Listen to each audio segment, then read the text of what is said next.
It's week 3.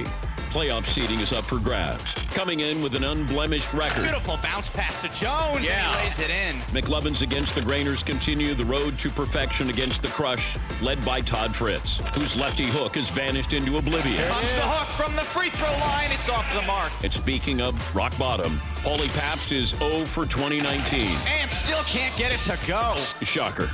Can his gritty, gutty group of losers find the win column against the field general Seton O'Connor Bounce pass down low. Beautiful look. and the balanced offensive attack Sinks it. of the Big Faller brand? Week 3 is next. This is the American Unathletic Association of America.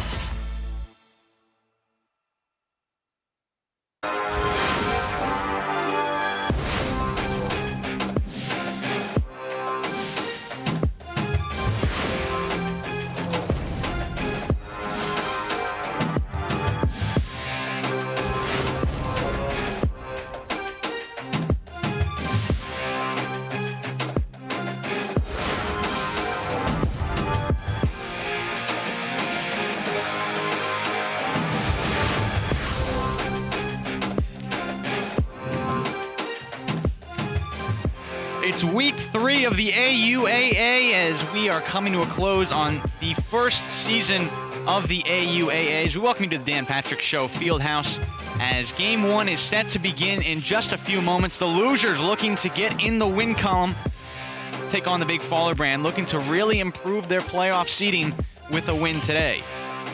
As in Game 2, it's another great one. The Crush doing the same thing, looking to go to 2-1.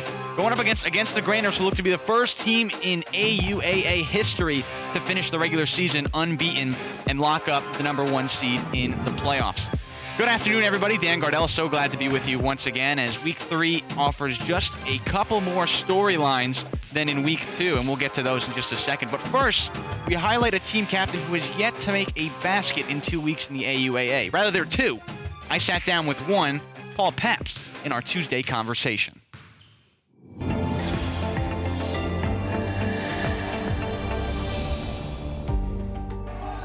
Pabst gets to the basket, off the glass, leaves it. Paulie's got to hit that. Pabst fires, just a bit long. Pabst gets to the basket. Nice move. Go for 7 for Pabst.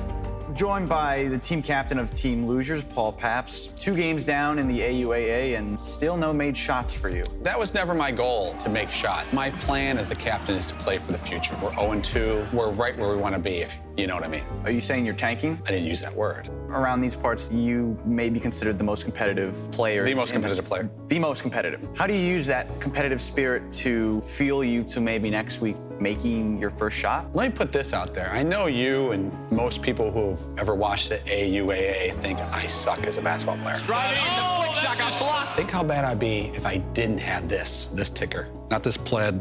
It looks good, though. But if I didn't have this heart of a lion or a tiger, I'm not sure which one it is. I don't want to besmirch the lion community nor the tiger community, but I got a heart that's literally as big as a lion. Not figuratively, literally. In your last game, you only took 1 shot. Too soon. Will Pabst take his first shot? He does, but it's off the mark. Did you want to try and get the other guys involved, or were you just intimidated? A, we don't have a game plan on our team. I promise you that. 2, that's called being selfless, looking for my teammates. And 3, or D, I'm not sure where I'm at right now. The guy guarding me was like a spider monkey. It was some type of HR violation, the way he was on top of me during the game. Given your history with Todd, what's it like to have something in common with him? Both of you 0 for going into week 3. I never thought I had anything in common with Todd. Eating habits, viewing habits on TV. I can guarantee Todd's going to make a basket in the next game. If he goes 1 for 19, he's happy as a clam. I guarantee I'm going to take the first shot in the next game. Even if I don't have the ball, I'll take it out of Marvin's hands if I have to. So I guarantee, as sure as I am sitting here with a plaid shirt and a plaid cup, I'm not going to make it, but I'm going to go off. Paul, thanks so much for sitting down with me. You're the best.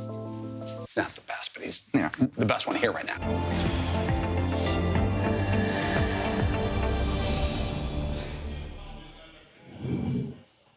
And there you have it. You see him prepping in any way he can. I'm now joined by team captain of Against the Grainers, Andrew Perloff. He's 0 of 9 in 2 weeks in the AUAA. Is this the week he finally breaks out of that skid? I think so. I watched him, all week long. He's been putting in the extra work, quietly closing down the gym, trying his famed pump fake, 2 dribbles, layup. Hasn't worked yet this year, but I'm optimistic for Paulie. We'll see what happens. There is one new thing added in week 3 of the AUAA. That's right, an official. We call your own fouls are out the window as we have brought in an official, David Daniels III. So great to come in and call this week's game. I really think it's going to change how the games are played this week. Yeah, David Daniels Jr. III should have quite a task on his hands to referee guys that have never really played basketball. I'm very curious how he approaches it. Other than that, the rules are fairly the same. We have two 7-minute halves, a 2-minute halftime, 2s and 3s, same score, 24-second shot clock. We did see a shot clock violation in week 2. Walls are out of bounds, and once again, if the game goes to overtime, Kansas City Chiefs rule decided by the first three-pointer made. As the horn sounds, week 3 is underway. As it'll be Team Losers to start with it, and it's Brendan Pike. Pabst told me in the sit-down he plans on taking that first shot. Will Prince get it to him, though? Instead, it's going to be Pike to start it, but he can't finish, and the rebound going to Tyler, the creator. Now, Pike spent the week working on his shot, apparently. He even brought in a private tutor. That was closer. I like the development. I think it's going the right direction. Out on you. Losers ball. As Miranda drives in. We have our first call. First call. Out on you, losers ball. Oh, losers. Prince getting the screen from Pabst. And a reach-in foul. There we go. There's our first foul call. Wow. 45 seconds into the game. Tyler looked displeased with that. I wonder if there's going to be any argument. May lead to ejections. We don't know. This is all a test run as Prince knocks down the jumper. We are seeing already a more aggressive Marvin Prince. 2-0 Losers with another lead. They started off 2-0 against you guys and then proceeded to give up the next 12 points. We'll see if they can work a little better this time. O'Connor gets the screen from Day, fires. It's off the mark, same team, and Prince comes away with the board. Now, look at Prince handling the ball. Reminds me a little bit of James Harden, a lot of ISO ball. Pabst the fake, the frisbee throw goes out of bounds. Paulie's desire to have highlight passes is probably hurting the team, but as a fan, it is a lot of fun. We've seen a lot of fake passes, but this one he probably should have faked as it results in the turnover. O'Connor, there's the fake shot. You can't the leave fake pass goes to the jump shot, and we're tied at 2. Can't leave Seed alone for that. Foul line, extended jumper. Interesting defensive strategy. It looked like the Losers were just covering nobody. Nope, nobody decided to check the ball. All right, here we go. Instead, they finally will. Prince finds Pike. He's still going with the headband after his infamous nut shot in week 1. He said he was going to wear a headband. That's a between the legs pass. You don't see that a lot. No, he traveled. A travel call. No foul. Wow. So 2 quick turnovers for Paul Pabst. I don't know if he liked that one.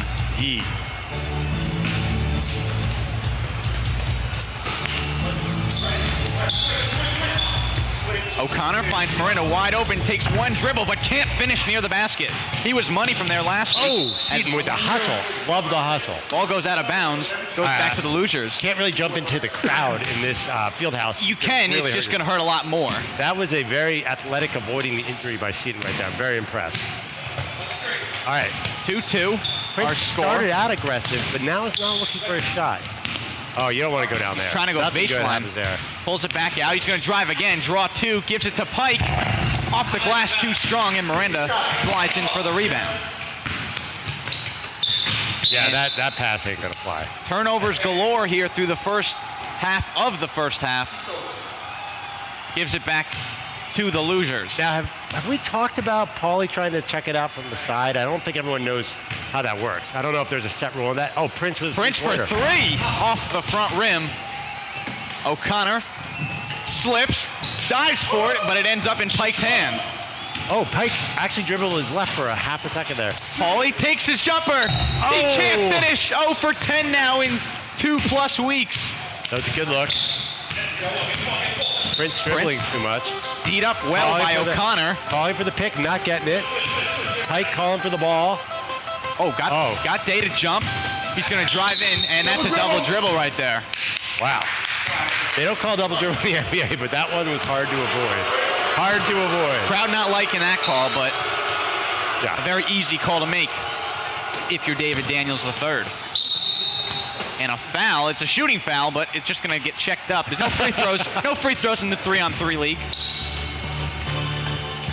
Tyler's looking to score. I can tell he's feeling scoring-ish. It was Day and Miranda who stole the show in their win last week. Notice a hustle there by the Losers for the loose ball. Rather lack of hustle as the pass gets deflected and then swatted by Prince. Oh, what a save And by the Paul. save. He called it. It's a save. Prince from downtown off the mark. Still 2-2. Shot's not falling. Oh. Paulie with the slick poke out of bounds from behind. That was a nice defensive effort there by Paulie. I think the officials are already affecting the score. We're seeing a low-scoring match today. Had a travel call, a couple foul calls, and even a double dribble call. As we approach 2 minutes to go in the first half. O'Connor going to slow it up and fire for 3 over Prince. I believe it got tipped, maybe not. Nope, I just don't a know. Straight I air don't ball know. it is. Straight air ball it is, goes back to the Losers. Good closing on defense there by Prince. Now Prince looking to capitalize on the offensive end. Scoops to the strong side but can't finish. Miranda grabs it but can't finish either. That was Pabst, interesting. reluctant to shoot, gives it off to Pike. Prince, Paulie, is this the one? Yes, it is! Yes! Paul Pabst with his first basket of the AUAA. He points up to the heavens and says thank you. 1 of 11 now. A And the landmark Losers have the lead. He beat Fritzy, who's in the second game. And it gives the Losers the lead. The minute to go, the good pass down low to Miranda. Good ball movement. O'Connor off the glass, and we're quickly tied again. Beautiful ball movement right there by Big Paul Brand. I think that's a signature. You might call them the Warriors of the AUAA with much, much less talent. Losers. Prince going with the iso ball once again. Yeah. Reminds you a lot of James Harden. And a double dribble. Wow. Ref's calling it close here.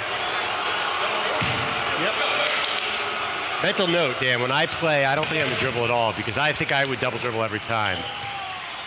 And they're going to call it as what we've seen so far through the first half of week 3. O'Connor driving baseline, and Miranda gets the basket. Beautiful ball movement, Big Faller Brand. Great pass by O'Connor.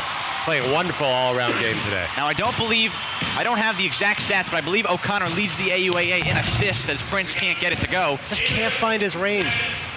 Big Fallerbrand can hold for 1 shot with 5 seconds. Dave's going to take it. Got swatted, but a foul is called. Wow. I would have called it right now. That was not a good call. And time runs out in the first half. The Big Fallerbrand holds a slim 6-4 advantage after 1 half. As we said it during that first half, the ref really changed the pace of that game. Yeah, I think the double dribble calls really affected the game. I don't know. I kind of thought that might have been clean by Prince, though, although his hand did come down. It might not have gone straight up. So the official, I think he's got to give more leeway to how awful we are at basketball. Yeah, he doesn't know that? I don't think he knew. He wasn't fully briefed. He was told we were awful, but until he saw it, it's like kind of seeing like a species that you've never seen before. Okay, fair enough. Well, with that, we'll take you to the first half highlights as the Losers arguably having their best half of the entire season so far, as Marvin Prince got things started early with a jumper. Similar to last week, only a much different result so far. And then Seton O'Connor, the fake. He can pass, but he also has a slick jump shot. And then the shot so far of week 3, off the offensive rebound, the good ball movement, nets Paulie his first basket of the AUAA season, as we now bring in the other person who hasn't made a shot so far, team captain of the Crush, Todd Fritz. What are your emotions as you see Paulie hit his first shot? Very, very frustrating seeing that. You know, I don't have any kind of stakes in the outcome of this particular game. I know for our team we want to win and not fall to 1-2. But seeing that Paulie scored and I'm the last lone survivor with 0 points, 0 for 17, I believe, through 2 weeks, I cannot let the whole regular season go by and come up empty. I got to find a way. I told the guys, you know, we want to win, but find a way to get me some kind of layup or some kind of short hook shot so I can just get on the board. I can't be the only one with nothing. As the horn sounds, we're ready for the second half. Big Fallerbrand looking to hold on to their 6-4 lead, as O'Connor will look for somebody to pass it in.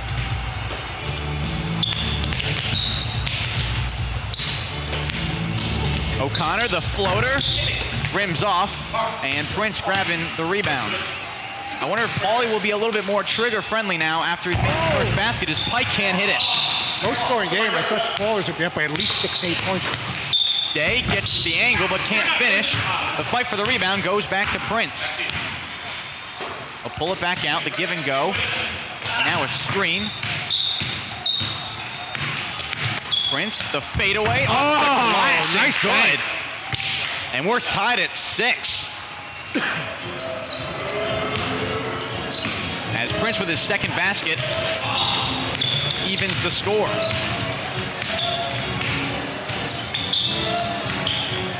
O'Connor looking for somebody. He picked up his dribble. Try to see if he was behind the line. He's not. He's going to elect to pass. As the shot clock running down to 5 as Miranda fires. Oh, what was that? It draws nothing but the backboard. Paulie looking for the another free throw line. basket. He's got it. 2 shots in a row go down for Paul Pabst. And they have their first lead of the second half. Big Fallerbrand looking to respond. Instead, the Losers get a steal. Pabst back to Prince. Pump fake. He's going to shoot this time. Just a bit strong. Ballers somehow down 2 with 5:15 left. A little miscarriage with the ball. Instead, it dishes it off to Day, who lays it in. Battle tied at 8 with 5 left. 8-8 the score. Playing tough. Trying to avoid going 0-3. Paulie getting the positioning down low. He's going to turn and fire. Got blocked by Day. Trying to get to 6 points on the FD. And Pike looking to capitalize. He can't either. Nice move. O'Connor, the reach in. The Angle. He's going to count it. They're going to count it. O'Connor with the basket. So the big Fallerbrand jumping out. Once again, 10-8 with 4:30 left in the game. Oh, big chance to tie for Pike, Boston. right there. Oh. Too strong off the glass. He's right on the mark. He's just shooting it a bit strong. No.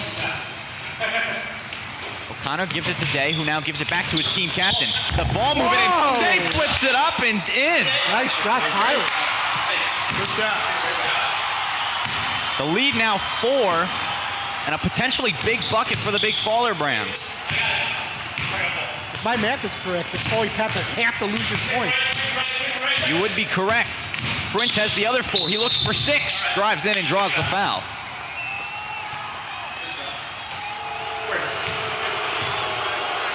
Crowd not liking the call. Prince. Miranda's been giving him the room to shoot. Now he's up in him. He's trying to work around him. Good defense by Miranda. The flip out. Paulie will try again. Oh. An air ball. Prince steps behind the line. They said he was on the line. It's a 2. Nevertheless, it's a miss, but the long rebound goes out to Prince. Prince getting the screen. He's got the smaller Day on him, but now O'Connor brings the double team. Pabst from the right elbow. Oh! Just they short. have that one. Another offensive rebound. Prince Whoa. capitalizes. They cut it to 2. The Losers trying to avoid a winless regular season have cut it to 2 with 3 left. They're guaranteed a bottom 2 pick in the next year's draft, but they're looking to get a win. O'Connor driving in and working it back out. 10 seconds on the shot clock. Nice move. He flips it up and in. That was big. That's his move. 2.5 minutes left. 4-point lead for the big Fallerbrand. Losers need a basket here to cut it back to 2. Prince working around the perimeter. Free throw line jumper. Rims out. Now the big Fallerbrand looking for something. The backdoor cut ends up back in Miranda's hands. The dish to O'Connor. He flips it up again. He can't finish. And an over-the-back foul called, I believe, going on Miranda. 2 minutes left. Not keeping track of fouls, but This is tight. A lot tighter than I thought it was going to be. The Losers hanging in there. They need a basket here, though. arguably the best game of the AUAA so far in terms of point differential. Oh. Prince drives in, counted in the foul. Cutting it to 2 points with 1:40 left. 14-12 as we approach a minute and a half. Big Faller brand looking for a basket here. A little bit of breathing room. O'Connor left wide open. He's going to drive in. The floater That was is big. good. That was cut. Big clutch shot by Seton. 80 ticks are left. The lead back to 4. Stop could ultimately seal it. Prince casually steps behind the line but can't fire. And may put it out of reach with this possession. They're going to work it around. O'Connor driving in, floats it up, no good, but a foul is called, so they will get possession again as we're under a minute to go. Big possession here for Big Faller brand to put it away right here. They're going to hold it as much as they can. The shot clock's not going yet. Now it starts. As it's deflected out of play. It's going off O'Connor, so the door's open for the Losers. It's white ball. Losers. It's the Losers' Wow. ball. 35 seconds. They got to go quickly. Still in it, still in it. Prince looking for somebody. Clock continues to tick. They're going to go to the guy that's been making their most baskets and he's going to pass it off. They got to shoot here. They got to get going. Shot clock to 10. Prince driving in. Got blocked by Miranda, but is fouled. Clock is ticking. Clock is still ticking. There's just no time left at this point. Yeah, I know. You did get Yeah, out of time. He was all over his body. Prince is going to have to fire 4-3. That'll do it. It's off the mark, and I think that's going to do it. The Big Faller brand come away with the 16-12 victory and improved to 2-1 to close out the regular season, and for the Losers, an 0-3 regular season, but arguably their best game so far. I thought they played great, as their name suggests. Unfortunately, they go to 0-3, but definitely an impressive. Paul Pabst had 4 of the first 8 points and kept them in the game. His first 4 points of the season, back-to-back field goals to give him hope. All right, there's water in the fridge. As we look at our MVP of Game 1, the AUAA is proudly sponsored by Sports Clips, but only in these 5 locations: Milford, Fairfield, Shelton, Branford, and Norwalk, Connecticut. Visit any one of these 5 Sports Clips for the ultimate MVP haircut experience. Speaking of which, let's take a look at the Sports Clips Ultimate MVP experience in our first matchup. It goes to the team captain of the Big Faller brand, Seton O'Connor, as he joins me now. You guys were really hanging tough with these guys, and you pulled away late. What was the key there? A great game.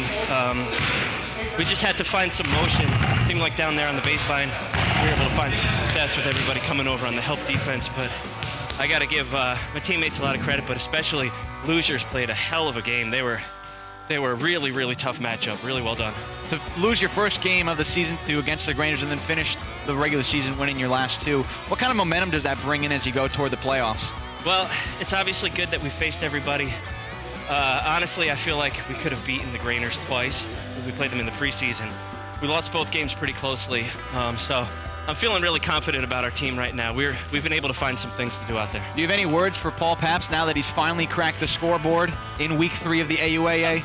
Let him fly, man. Let him fly. Absolutely. He looked great out there. I thought he played a really great game. He looked comfortable. Shot selection was really on point, so I'm proud of him. I thought he played awesome. That is the face of somebody who finally has the weight lifted off of his shoulders. Seton O'Connor, our MVP in Game 1. Thanks so much for joining me. Awesome. Thanks a lot, Dave. As Game 1 is in the books, Game 2 is set to begin momentarily as we have the Crush taking on against the Grangers. 2-0, looking to finish the regular season 3-0, while the Crush looking to make things interesting with a win and put 3 teams at 2-1. But for now, we'll take a quick break. The Crush and against the Grangers coming up in just a few moments here at the Dan Patrick Show Fieldhouse. Hi, I'm Dan Patrick, semi-well-known sort of radio host. Every year at this time, I get the same question. Hey, Dan, I'd like to watch more March Madness, but I can't because the kids won't go to sleep. Well, I have something for you. It's the Swisher. Just tap little Danny on the head to activate the soothing sounds of the Swisher. Within seconds, your little angel will be in a Swisher slumber.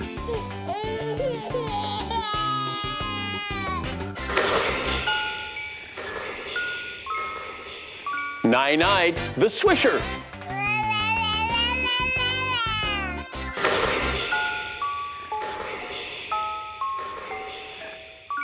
Swishalicious. Thanks, Dan Patrick. Now I don't have to try so hard as a father. It worked for them, and it can work for you. It's the Swisher, where you always have the home court advantage. This product is not scientifically proven to make your child go to sleep. If I got 10 tries at the top of the key, do I score on you? Really? I mean, I have to see your game, though. Yeah, well, that's... Because we're on the street, you got No, I'm a little going bit of game. Don't leave me open. Okay. Because I'm automatic. Explain what you do against James Harden. Here's the few ways I've told him to guard Harden, and none of them have worked. So let's just... Okay. I think people are kind of overrating your Chiefs this year. For real? Yeah. I love this. I do. If the Patriots played the Chiefs right now, we would win. In New England. Okay, well. What's the best thing you do as a parent? I don't know. Do you read stories? You changing diapers? Like, what do you do well? I'll be your buddy. Never miss an interview with the Dan Patrick Show app. Plus, don't forget about the DP store for your latest show swag. All available on the app.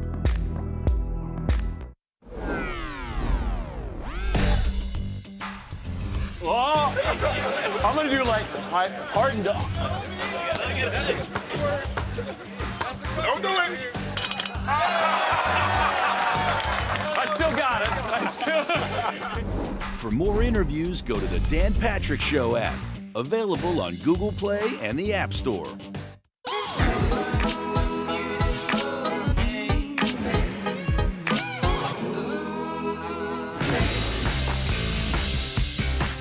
Could you take down Shaq now? Come on, man. You ever seen a guy fight? Shaq can't fight a lick. I hit him in that big old gut. I have the voice of a true man. You sound like Demi Moore. That's a good one. What kind of game does your dad? Because I kind of wanted to D him up a little bit. Let me tell you, that mid-range is true. Okay. It's true. But my jumper is wet. Yeah.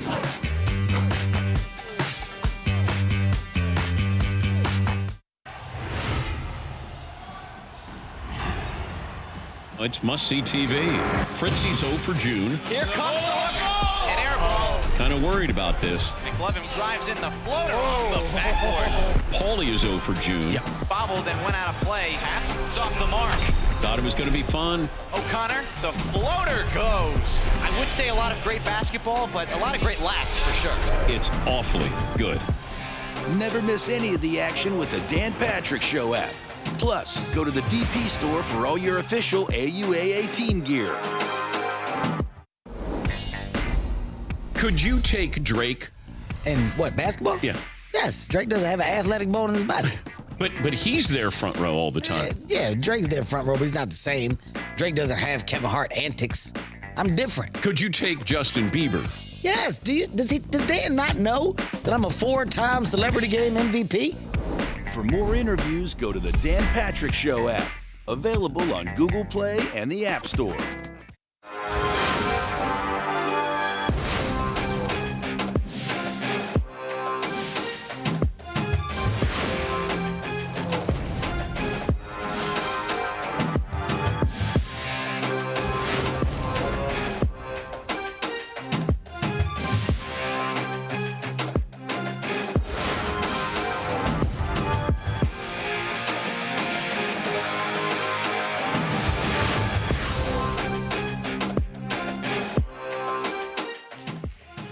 We're back in the Dan Patrick Show Fieldhouse as Against the Grainers and the Crush get ready to start Game 2 of Week 3 as we close out the regular season after this. Crush 1-1, looking to make things interesting in the standings, while Against the Grainers look to be the first team in AUAA history to finish the regular season undefeated. As we welcome you back, Dan Gordell, now joined by team captain of the Losers, Paul Pabst. I got to ask you first, what was it like to make your first basket in Week 3?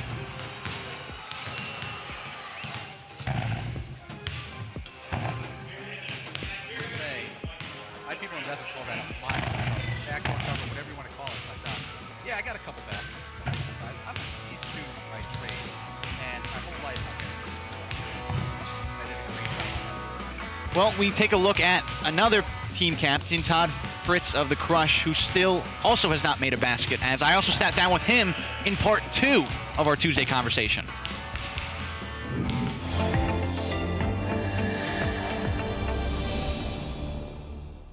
Fritz, the clear path, goes to the layup and misses. Going to go to the left-handed hook shot. Todd, 0 for June, 0 for June, 0 for June. Joined by the team captain of Team Crush, Todd Fritz. Todd, through 2 weeks, you're 0 of 17. What's going through your mind right now? Trying not to lose confidence in the shot. When no one's guarding me, shockingly, it's a lot easier to take a hook shot than when someone's in your face, or they're guarding you all to the left because they know I have no right hand and my game is always just curving to the left side. If you told me before we started this that I would be 0 for 17 through 2 games, that I didn't make one basket, I would have a tough time believing that. Is there any change in your game plan? Are you going to maybe go right next game? You would think there would be, but I still plan on going with the lefty hook because I don't have anything to offer on the right side. I don't plan on shooting any less. Especially after week 2, we all got embarrassed. And just when I thought my teammates were like really good shooters, I think my 0% hook shot is almost as good now as what I saw from my teammates. I'm not throwing anybody under the bus. They carried us with all the points we've scored so far. But I think we got a little too overconfident after beating the Losers, and then seeing beating the Losers wasn't that significant of an accomplishment. First, you quit comedy. If you somehow still go scoreless, will 3-on-3 basketball be next? That's a great question. I don't want to be known as a quitter. I'm already dealing with a lot of grief from Dan and the guys that I haven't come up with an exact date for my next stand-up act. But that New York thing's still hanging over my head in Caroline's, which was a disaster. I will not quit 3-on-3, but what I will say is I think it's a good idea that we have a ref and it's coming at an opportune time as we're going against McLovin and the Goons. They think defense is getting guys to bleed and bruise them up and throw them up against the wall like it's some kind of WWE match. So I'm more concerned about, being in a cast after the game than whether we're actually going to go to 2-1. You went 0 for 8 in game 1. Yes. Followed up by going 0 for 9 in game 2. So the analytics would suggest an 0 for 10 game against the Grainers. Will you be aggressive enough to take 10 shots? Or I can see myself taking 10 shots. And again, not throwing anybody under the bus. And they admitted to me after the game, Dylan and Twos, that they just were off with their shot. If I see that happening early on, I'm certainly more likely to fling up some hook shots. Shooters shoot. I'm not going to just shut it down and pass the ball for all 14 minutes of the game. I got to contribute with some points, even if it means flinging up 20 hook shots from 3-point land. Todd, thanks so much for sitting down with me. It's my pleasure. Thanks for having me.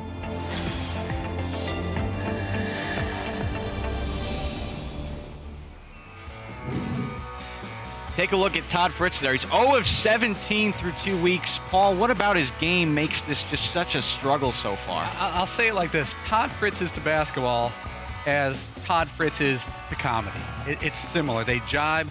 Actually, his basketball game is quite a bit more entertaining. Oh, you think so? Yeah. Okay, all right. Well, with that said, the horn sounds. We're ready to go. It's the final game of the regular season in the AUAA. The Crush will start off with it. Big matchup to watch. Dan Overlock and Andrew Perloff, arguably the top 2 scorers on their respective teams. Yeah, versus McLovin and the Oglethorpe brothers. No, that's a travel. And wow, under 10 seconds in, we got a travel call. Ref earning his money. I think Andrew Perloff's wearing pants. He's got the leg sleeves as well as the long sleeve. Wants to show as little skin as possible in this one. Yeah, we're playing inside too. It's outside, I understand. Whoa! Hello. As the pass goes right to us. Jimmy, you almost had that. Oh, we're still going. We're still with Jimmy. Almost got hit there. I had it. I had my hands ready. 0-0 early. Two turnovers, 1 for each team so far. As McLovin goes up and the foul is called. I'll tell you, Dan, this really helps Foul having is on orange. In all seriousness, it helps having a ref. You could focus on your game and not get in these petty arguments. And we got in a lot of them last week. A lot of foul calls called against the Grainers, leading to a lot of stoppage of play. McLovin can't hit the jumper. Eric Jones goes with the screaming sort of tactic to intimidate the other players. Yeah, the starfish defense. As a loose ball goes to Alan Guzzi. He gets wide open and gets the jumper to fall. And that's his range, 3 to 4 feet. He is dialed in. As Fritz said last week, no sleeves, no problem. Right. It's 2-0. Fritzy so far, no shots. I thought he'd overcompensate. And as you say that, here comes the hook. Oh! It's in and out. The fans were getting ready to tear this place apart. 0 of 18 now is Fritz. Perloff picks up his dribble. He's looking for somebody. There's a lot of beef down low for the Grainers. Guzzi throws it up in the air. Off the I-beam. Okay. That's different. The ref rarely... It's going to the other team. The rafter is out. The rafter is out. They are calling, okay. You never hear that in big-time basketball. You never do. As he drives in, met two defenders. Fritz, the no-look pass to Overlock, and he can't get the assist. Good pass. Yeah. Just left it short. Perloff picks up his dribble, finds Guzzi. He's got the only points of the game. He's looking to make it 4. Whoa. He can't get it to fall. And it's a tip out by the big German, then gets taken away by Overlock. This is a battle. Overlock's getting a good defense on McLovin, making him work for it. The refs possibly playing a factor as Guzzi slaps the ball away and then Grady tips it out. I couldn't see. I didn't have the angle. Alan Guzzi is jacked up on creatine. I'll tell you that. He's ready to go. Yeah. He's still got the only 2 points of the game, and it's worth nearly 3 minutes in. Oh, Eric Jones with the moving screen. I would run for my life if I saw that coming. Tyler Day met the brunt of that as he's just staring Fritz down as he's slapping for the ball. It's like they're having a meeting. Guzzi from the free throw line. It's good again. Oh. Alan Guzzi, 3 shots, 2 baskets, 4 points. They're up by 4. And you can see what's going on here. They're focusing so much on Overlock and focusing on McLovin, I should say, that Alan Guzzi's having a field day. Overlock, the wild shot, almost goes out of play. Good save by Grady. It should be Overlock. He's driving baseline, the hook pass. Out on orange, green ball. Out of bounds. And a slow start again for Fritz. Oh, a big screen set by Jones, and Perloff finishes. And you could tell that Overlock's getting tired of the manhandling by the two Oglethorpe brothers. 6-0, crowd not pleased. Here comes the hook once again. Ooh. It's off the mark once again. 0 for 19. Got a lot of rim. Guzzi, the floater, got blocked, but they call a foul. Yep. Dylan Grady leading the league in fouls. Green. Crush still without a basket here as the first half winds down. Lovin looking for a pick, cannot find one. Guzzi ends up with the loose ball. Shot clock down to 13. Off green. As the scrum goes out of bounds. McLovin didn't like the call. No, he gave a snide look to the referee. He's going to pay for that in the second half. Could we see a technical maybe? Tension's flaring a bit. Fritz, passive with his shot, finds Grady instead, who can't finish on the layup. Great assist by Todd. Really nice pass. The big German dribbling it around the perimeter. McLovin wide open. Can't get the basket. This has been the trend all year. McLovin slow in the first half and kind of takes over in the second half. The dish. Fritz is going to drive in. Another hook. No good. He gets his rebound. He tries again. No. 0 for 21. He missed 2 shots in 1 second. That's got to be a record, Jim. Guzzi, he's trying to shoot it over Grady, and he does, but he can't get it to go. Guzzi having another good game. Spacing not a premium here in the AAUF. As Jones shouts again as Fritz was about to shoot. Jones with a barking defense. He's completely laying off top. Fritz driving in. The hook shot, or scoop shot, I should say, goes short. 0 of 22. You're keeping a chart there. It's embarrassing. Sometimes you gotta. This is like that shirt with Browns quarterbacks. We're like just 25. another one. No offense. Look at me getting cocky because I scored 4 ugly baskets. 4 ugly points, 2 ugly baskets as McLovin knocks down the jumper. Good point. 8-0. The Crush still without a basket. Fritz shooting again. No. 22 straight missed shots. They may have to have a closed door meeting at halftime and talk to Todd. Crowd chanting defense. They need to stop here, down 8. McLovin, there it is. McLovin wide open again. Can't finish. Still slow in the first half.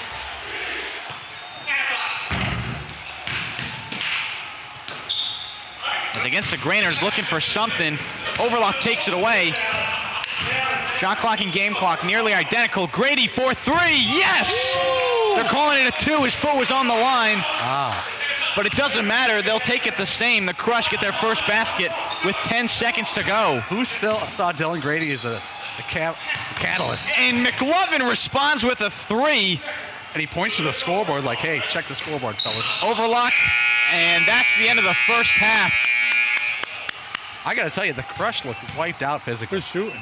The Crush only put up 2 points in that first half right. as they really struggled once again. Not the half you're looking for if you want to go 2-1. And notice McLovin, the Dartmouth grad, already at halftime working the refs with an 11-2 lead. He's trying to get the calls. He wasn't pleased with that one call. No, but what's happened this season I've noticed is McLovin really doesn't find his stride to the second half. He kind of learns about the two teams.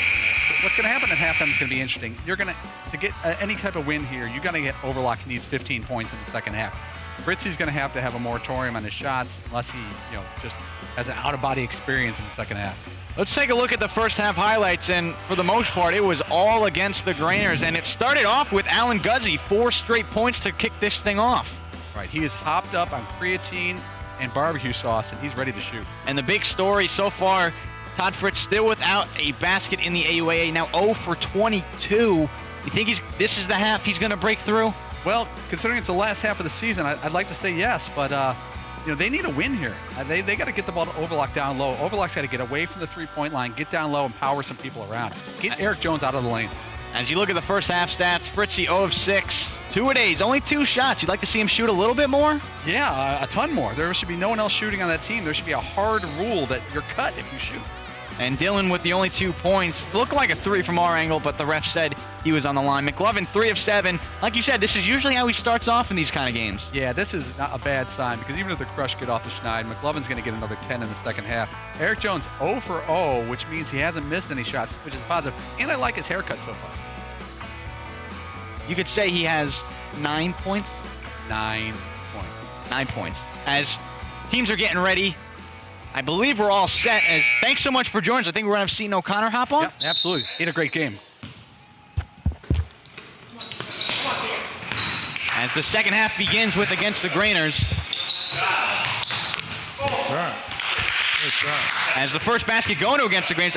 We're having 2 color commentators hopping on now? We're going to go with a 3-man booth here. I'm sorry, I just couldn't have Paul miss this bit of history. If the toddler goes over or if he scores, I just felt like it would be unfair. Paul needs to be here. That's understandable. No, I appreciate the thought. Yeah. Toddler cutting to the hoop. Overlock driving in against Guzzi. He has the height advantage, but still can't finish. Overlock now 0 of 3. Hasn't really gotten his shot going so far in week 3. Guzzi turns the corner. And banks it in. Like Maverick, he put on the brakes and he flew right by. That's going to be on YouTube Reels for decades now. There is a sniper in the building. Achilles alert. I don't even know if Dylan had an Achilles. Crush looking to score. Go ahead, there he is. Jones, it rolls in! There it is! As the crowd goes crazy, 1 of 23. Todd Fritz is on the board. The lead, they still trail by 11, but a big basket for Fritz. What an exciting moment. Wow, I could tell my kids where I was. Do you believe in miracles? He's getting hot. Again! 2 for 2. No one's going to remember the result of this game. Everyone's going to remember the last 2 minutes of their lives. Guzzi tries to respond. It rims out. The rebound goes back to the Grainers. And Guzzi lays it in. Oh, my goodness. Oh. Silencing the crowd there. If 2 days doesn't get the ball to Fritzy right now, he's not playing to the crowd. Eric Jones giving him a little massage right now. The big man. Here we go. He's going to dribble around, cross over the defender, and hits the deck. Out on you. And it's out on him. Not today. That's not trippy. The ref is doing a roast here. Like Jeff Ross.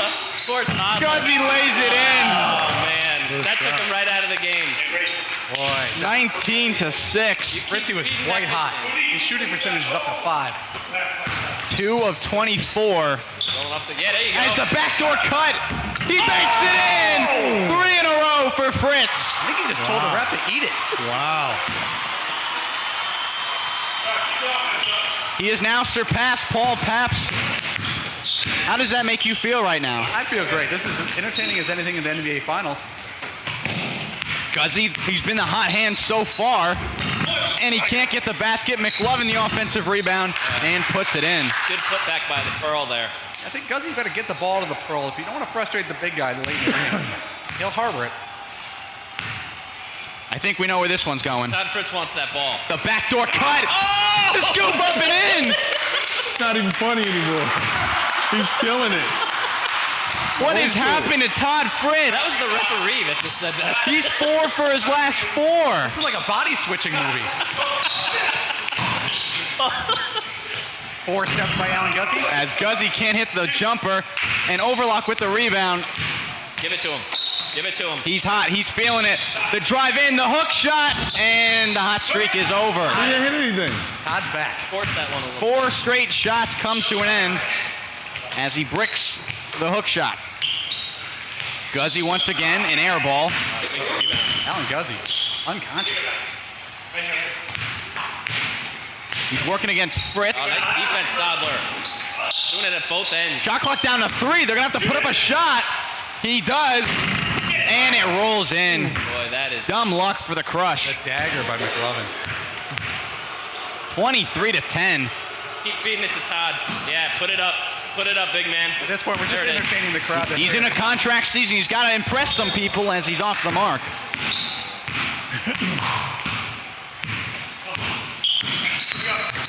Perloff driving in, and the foul is called on Grady, so it'll give it back. Have we ever had an MVP on a losing team so far? So far, we have not. That could very well change, though. Yeah, if I were trash talking, I was McLovin. I would say, hey, Fritzy, don't forget you got no guestbook for tomorrow. As the basket rolls in by Perloff. Todd's basket to guest ratio is 4-0 right now. Brady's 3 hits the ceiling. That's out. And as we've learned, that is out of bounds. Gives it back to against the Grainers with under 2 minutes to go. As usual, right back to reality with this group.